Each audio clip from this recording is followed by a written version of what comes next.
நான் இயக்கிய படங்கள்ல நடிச்ச பிறகு வடிவேலுவுக்கு மார்க்கெட் உயர்ந்துச்சு.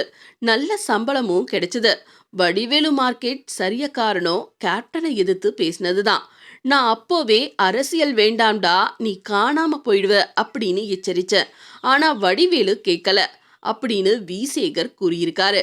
அதே போல நான் இயக்கிய ஒரு படத்துல வடிவேலுவுடன் கோவை சரளா ஜோடியா நடிச்சாங்க.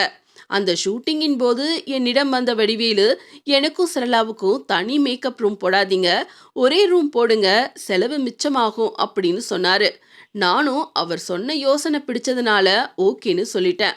2 பேரும் ரூமுக்குள்ள போனதும் கதவை சாத்திக்கிட்டு திறக்கறதே இல்ல. இத பார்த்த என் உதவியாளர் என்கிட்ட வந்து சொன்னதும், மேக்கப் போட போயிருப்பாங்க, ஏன் டிஸ்டர்ப் பண்ற அப்படின்னு சொன்னேன்.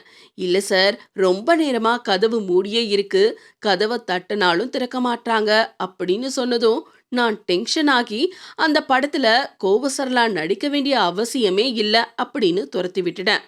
அதுக்கப்புறம் வடிவேலு கோவை சரளா காம்போல படம் பண்ணவே இல்ல அப்படின்னு சொல்லியிருக்காரு. இந்த விஷயம் இப்போ சென்சேஷனலா பார்க்கப்பட்டு வருது.